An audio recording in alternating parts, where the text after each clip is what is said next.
Welcome to Chez, Lanoix, where I'm going to share with you the art of making love in a non-stick saucepan. Today we are going to make a variation on, I guess it's an American classic, potato leek soup, but we're gonna do the Boricua version, the Caribbean version, and instead of using potato, we're gonna use yuca. Yuca is used throughout the Caribbean. I think its origins are actually in Africa, where it's called manioc. And it's the staple, just like in Ireland and the rest of America, we eat potatoes. This is a very versatile root vegetable, and it spices things up a little bit. Instead of sticking with potatoes all the time, this adds another flavor. I mean, I think everyone now, at least in New York, is used to yuca fries, which are amazing. But we're gonna do, you can also boil it. In Brazil, they grate it and make farofa, which they sprinkle over everything, but especially feijoada. So we need to expand our horizons a little bit now that we're stuck inside during this quarantine. So let's hit it. Have my pan. Put this on the fire. By the way, I always emphasize having everything ready. I have my leek. You can look online on how to cut leeks, but basically you gotta cut those babes open after you cut the ends off. They're full of dirt, full of goodness. You gotta get rid of it. I'm into au natural, but there's a limit. You gotta get all that dirt out of there. Then, chop it up into like pieces like this. No art to it. Chop, chop, chop.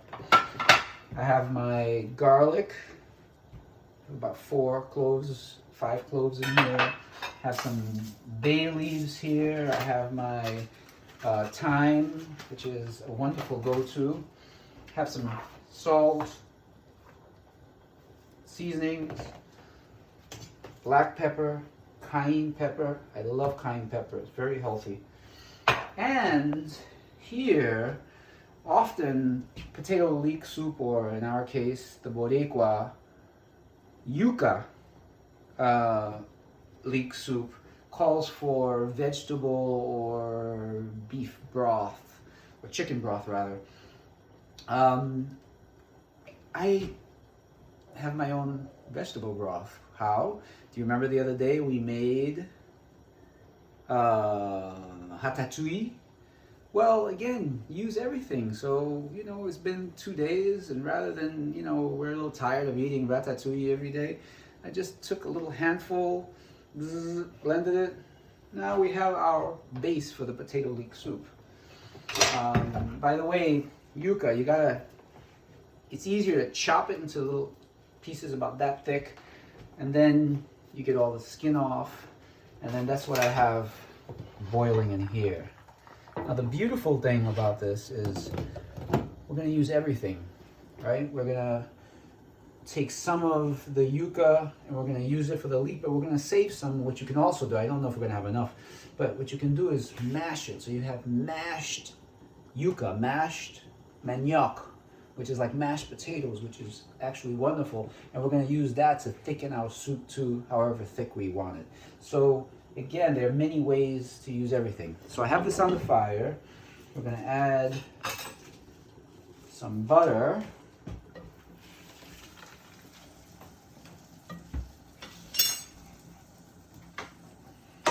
Then we're going to cook our leeks. By that time, I've had this boiling for a little while. It doesn't take long. Obviously, the smaller you chop them up, the faster they're going to come to. You want it nice and mushy. You can actually cook it in here also, but I want to keep things rolling here. And also, the reason I don't cook it in here is I want that broth also that we can use for other things as well. So, I'm going to put this in here. This is 4 leeks, so it gives you quite a bit. We're going to throw in our garlic. And away we go. This takes about, 5-10 minutes. You want it to blanch a little bit, become soft.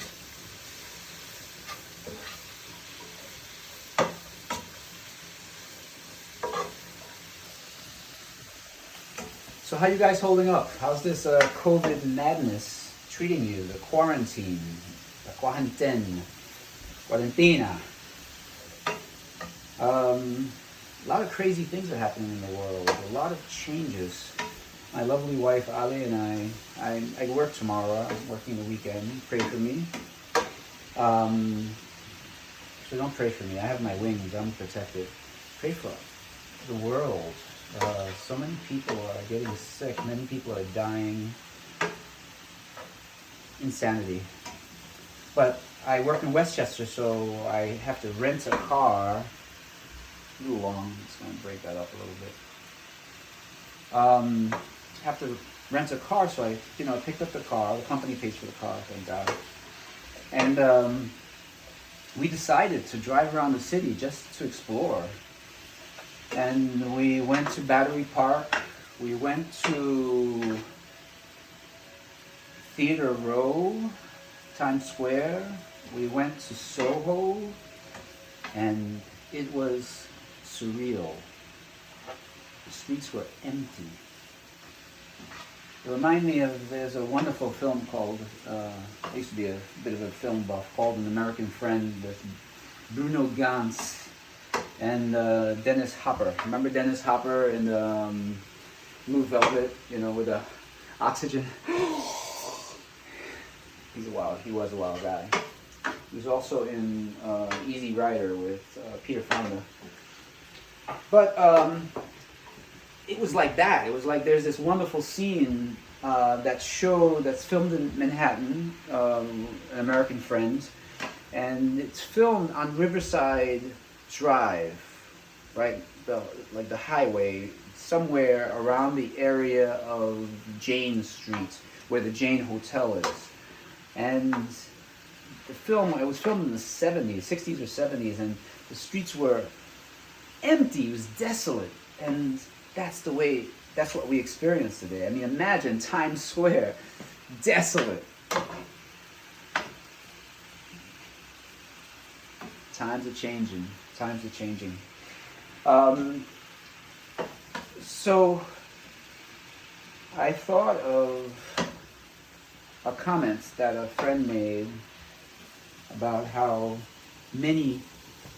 there will be many divorces. Lawyers are going to make out like bandits over this COVID business because there are going to be so many divorces, because so many couples manage to avoid each other because of work, kids. They never really have to face each other.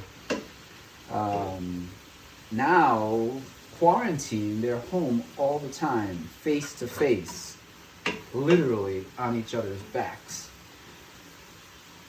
And I can imagine somebody saying, "You're not the person I married." Haha. This is true, but for the wrong reasons.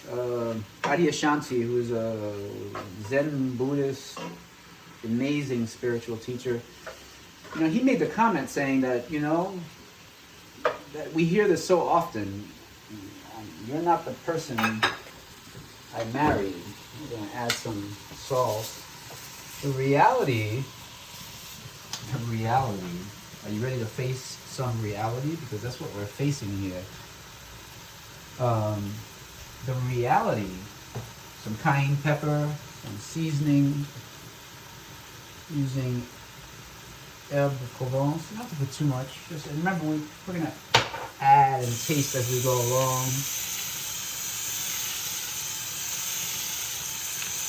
Black pepper.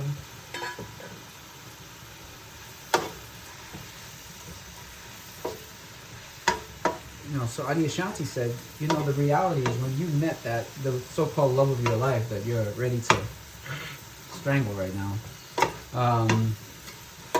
The reality is you never actually met. Your false sense of self your false notion of yourself met that person's false sense of themselves, and your false selves kind of got together and fell in love.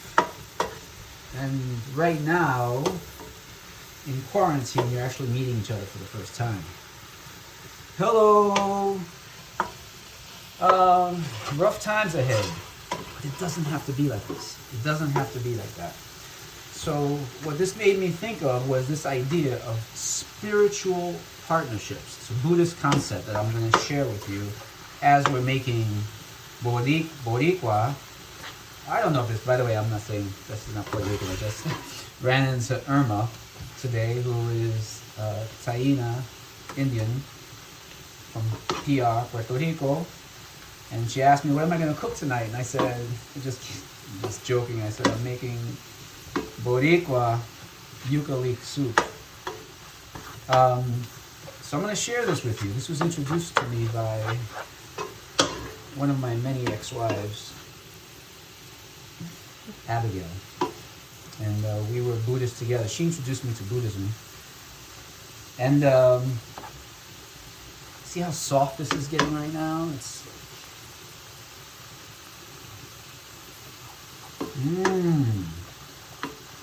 You know, you can stop right there. You don't have to go any further. Just put that on the side. I mean, put it as a side plate. But we're going to continue. What we're going to do now, we can actually mash it now. But what we're going to do, we're going to take, yeah, it's nice and soft now. We're going to take some of this, we're going to put it in there. Now if you notice, this water is kind of whitish now. It's gotten some of that flavor of the yucca. And then we're going to add some of that water in here. And I want to save some of this because we're going to make yucca mash, right? And then what we're going to do is we're going to take my vegetable broth and put it in there. Let's see what that looks like.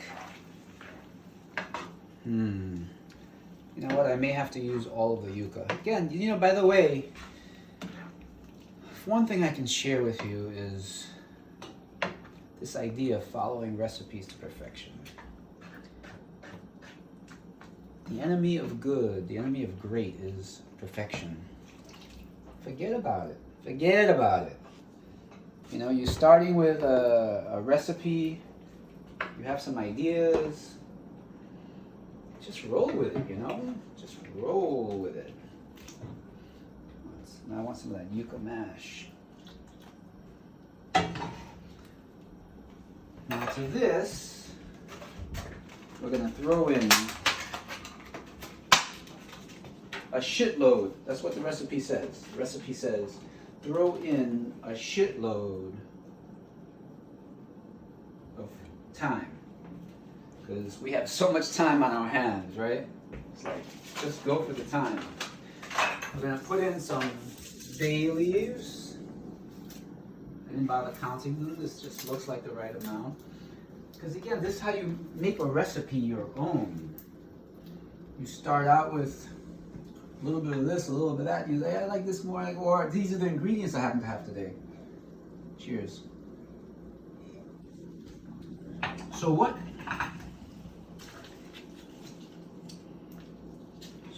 is a spiritual relationship? Yeah, I think, you know what? I'm sorry, I keep on starting, and I think we're going to do all of the... So much for yucca mash. We're going to have to do that another day, because this just looks too damn good. So while this is cooking, I'm going to tell you what a spiritual partnership is. A spiritual partnership begins with, by the way, you don't have to get all of this. it'll come to you, hopefully, if you're blessed and if you have the karmic seeds. Hopefully you'll be able to grasp this. But for now, just take the rough idea and take the practice, which will save your relationship. That's what we're talking about, saving your relationship. The potato leek soup and developing a spiritual partnership will save your relationship, because in this COVID madness, you don't want to become a statistic. So, I'm going to let that cook for a little bit. I'm just so curious. I can't wait. I usually don't do this, but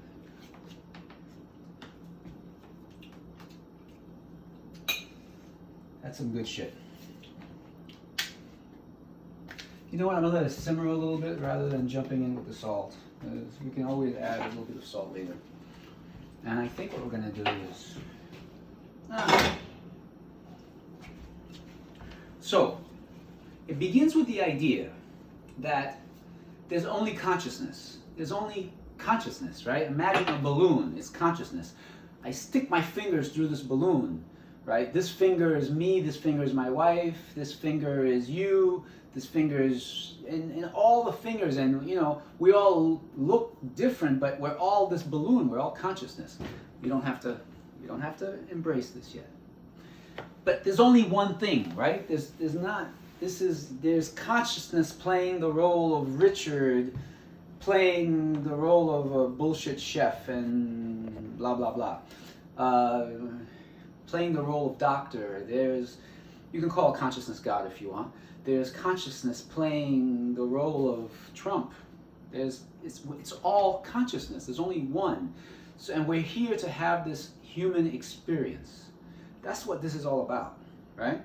So, spiritual partnerships begin with that idea that you, I'm looking at my wife filming me right now, and it's God, consciousness looking at God. God, dressed up as Richard, is looking at God, dressed up as Ali. I'm pissed because she looks a hell of a lot better than I do. I mean, I feel like I got the short end of this stick, and also the bald end, which I don't know what the hell's going on with that. So,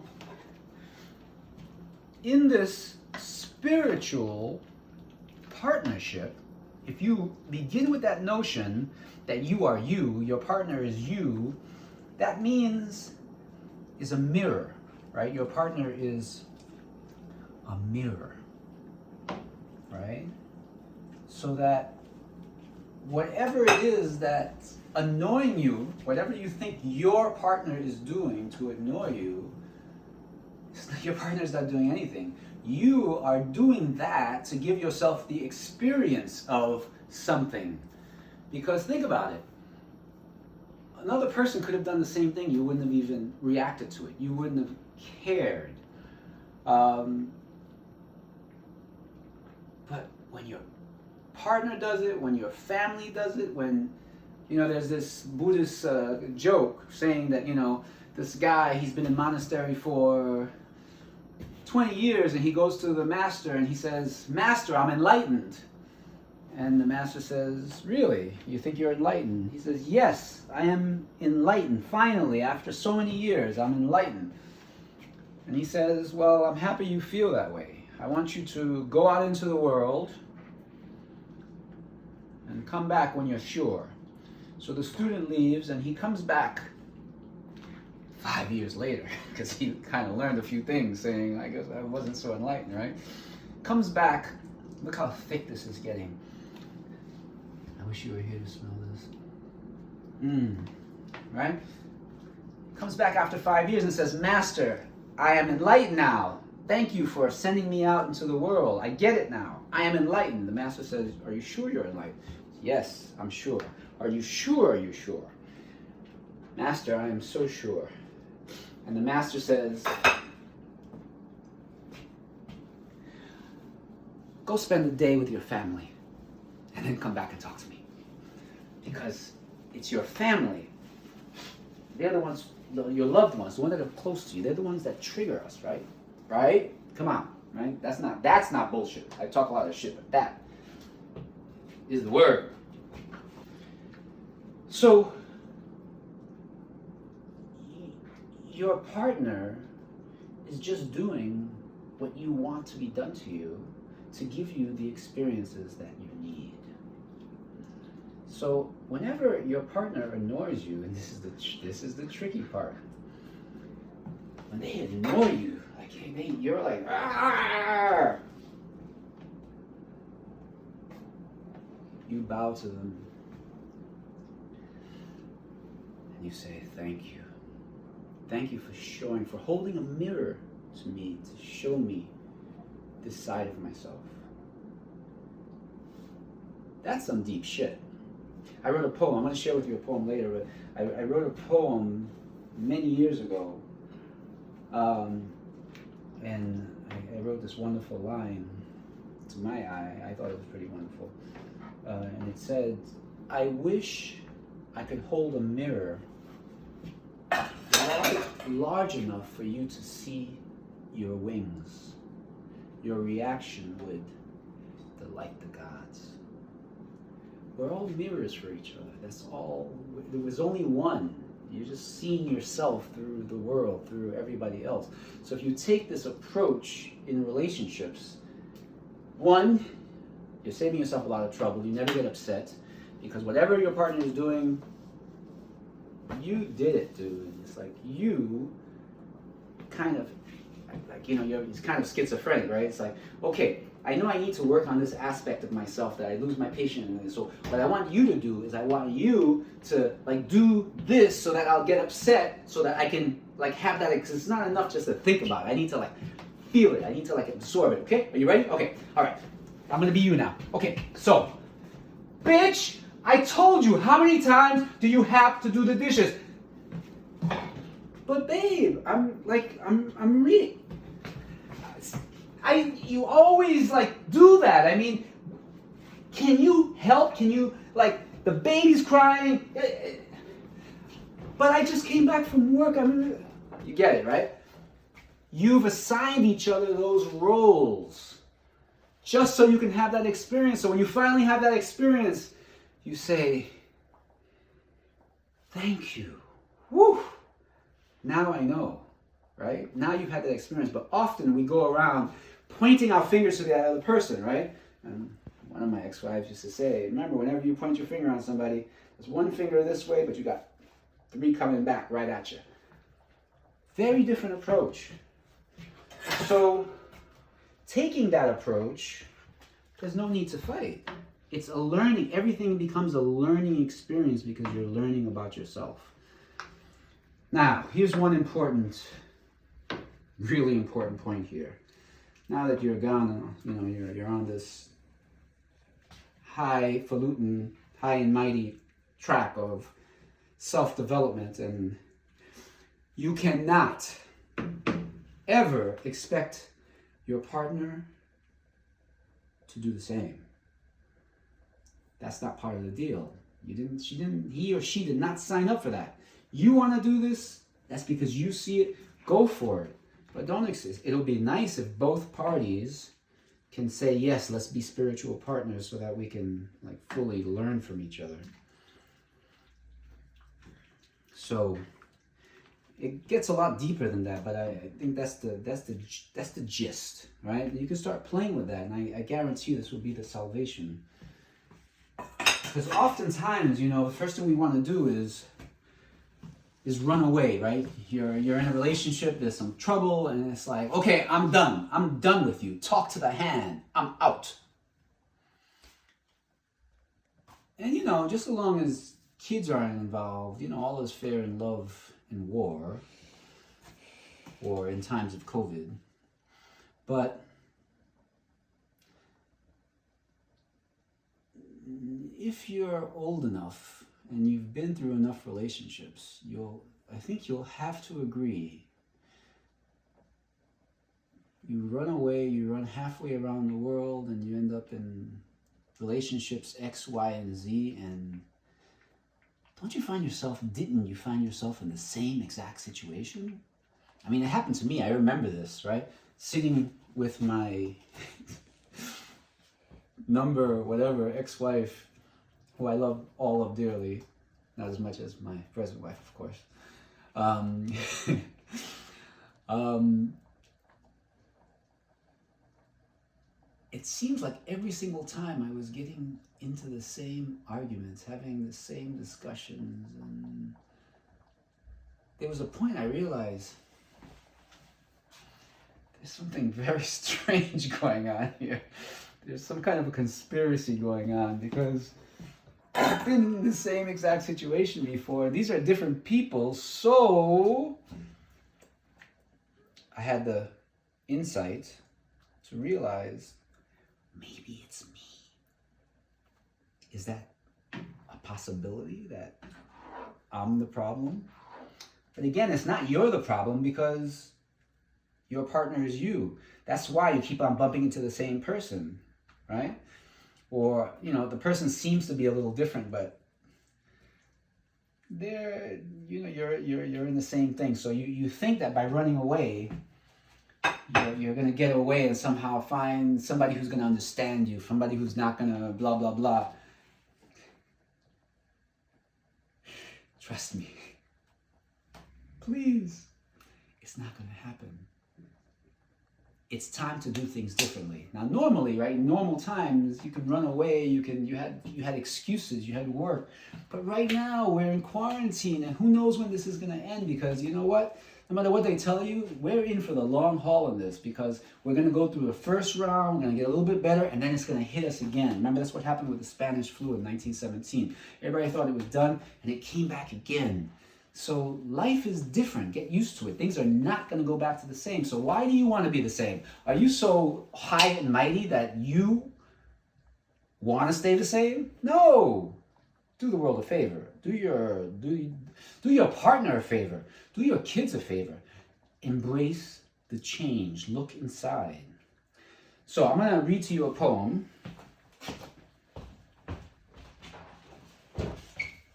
By the way, this Yuca-Leek. Look how thick it's getting now. Now you can eat it just like this, but what we're gonna do is we're gonna Vitamix it. We're gonna blenderize all this goodness and get those flavors to pop, pop, pop. I think it needs some salt.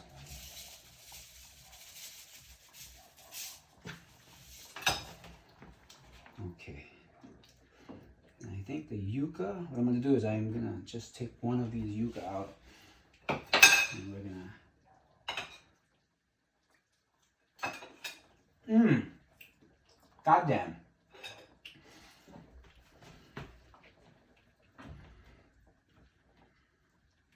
So I'm going to read to you a poem that I wrote many years ago. It was written in 2013 in a book entitled Reflections on the Nature of Love. In 2006, I wrote a series of poems entitled Reflections on the Nature of Sex, which are now compiled with this into Reflections on the Nature of Love and Sex. This was inspired by Malia Culp, a dear friend, who I believe is in Hawaii right now. But this specific poem was written for a friend, Lisa Patini, who was going through something, and she inspired me to write this. So, as I'm stirring my Boricua Petito Yuca, I'm going to read to you my poem entitled Polyamory. It goes like this. Perhaps because I am entering the autumn of my life, or my inflated, surprise, surprise, my inflated belief that I have matured, or more likely the savage assaults I have suffered from cumulative relationships, I now question for myself the idea of any pedestrian relationship that is without aspiration to the divine. Once in such a relationship, touching on the sublime, the very idea of polyamory now seems preposterous, outlandish, and ridiculous. By the way, I don't have anything against polyamory. I have quite a few friends who do this as a lifestyle. I think it's amazing. This is a perspective that I'm sharing. Julio Cortázar, in his book Rauela, Hopscotch, chapter 92, writes about the fascination of being with a new woman. How one curve that ends in one woman is the beginning of a curve in another. The excitement of learning the new codes that evoke that delicate sigh of pleasure. This is the fascination of youth. It is like a child who has a new toy, at first fascinated, thrilled, ecstatic. But after a while, the toy becomes just a toy, lifeless, and is put aside. But later, when perhaps bored, the child picks up the toy again. But what is exciting now is not the toy itself, but rather the child's imagination that brings the toy back to life. This goes on for a while, but again, the toy is just a toy. The child must now either find a new toy or develop his or her imagination. I'm not just reading this to read this. This has to do with the topic at hand, right? You need to use your imagination. Excuse me. Okay, I'm going to turn the fire off now and just let this ooze because we're going to blenderize it. Vitamix it, rather. It's simply a phrase, albeit a beautiful one at that. It's not a beautiful smile. I took the pictures, by the way. I hope Malia is watching this. Similarly, did I miss something? Similarly, lines are lines, curves are curves, breasts are breasts. It is no longer about the flesh. So an open relationship? Why? For another's flesh? To soothe one ego? To play? When you meet that being, that one being, I would imagine that's why you got married or you're in a long-term relationship, right? Because you're thinking about that, this is the one being. So don't think you're mistaken just because you're seeing yourself in the mirror and you don't like what you're seeing, right? So when you meet that being, that one being whose light eclipses every sun that ever existed in the entire universe since the beginning of time, why would you look for another light? In essence, as in the overwhelming majority of all relationships, that includes you, hetero, homo, BDSM, etc., etc. They are looking to other for the divine which they believe to be lacking in themselves. Look inside. Ultimately, when one finds that one other being, it is not another that you have found. You have found yourself. In fact, you have touched upon being itself. You have found the common denominator that resides in everyone and everything. This is unity. Where the other is not other anymore and you are not you anymore. What is left is isness. Isness. Being. Consciousness. At this juncture, there's no more seeking, no more desire for other. I love this line. There's only beauty. Two flashlights pointing at one another. Which is giving and which is taking? There's only light. From this vantage point, illuminated, does the light seek another light?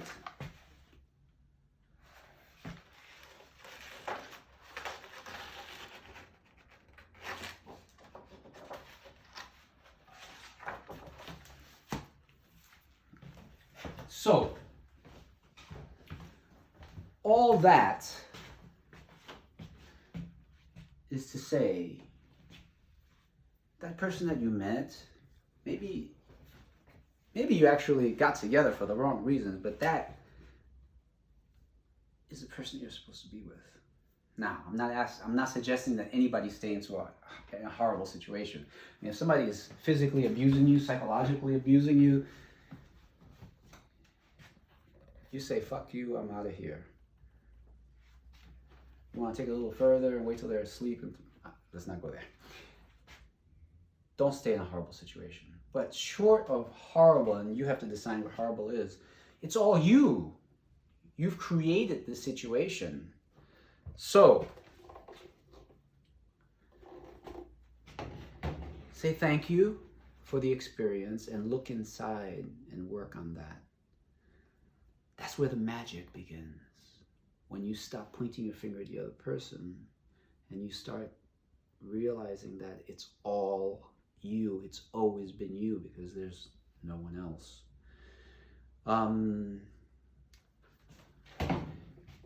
Back to the matter at hand. So what we're gonna do now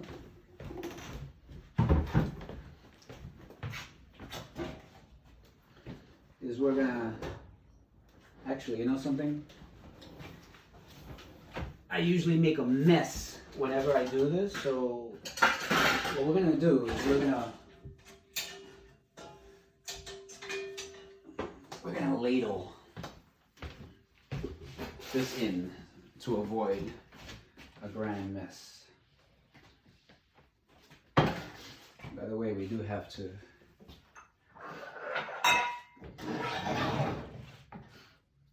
take out the bay leaves and the thyme, but it's worth it. It's worth it. So this is a really powerful, think of it as an exercise. You know, it's an exercise in doing things differently, looking at things differently, looking at the world differently, looking at your partner, looking at yourself differently. And that is always a beautiful thing. And this is what COVID is demanding. This is what the universe is asking of us right now, is to do things differently. Are you up for the challenge? I think you are. I think you are. Oh. I missed one.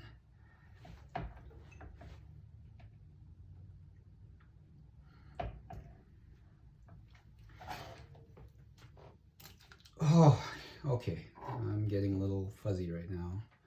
I just put it right back into the soup. Okay, so what we're gonna do now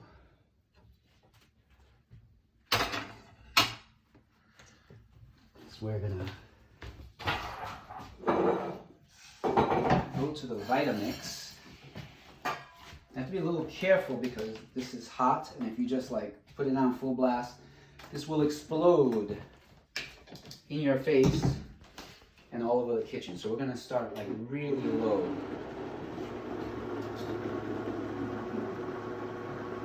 And I'm leaving the top open so that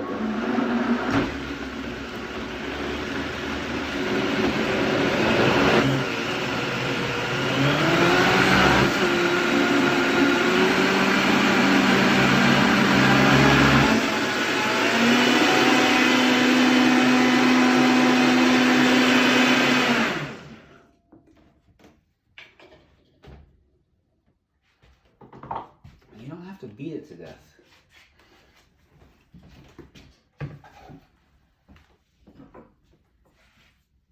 Maybe next time, you know something, I'm going to give you guys a treat. Oh, look at this.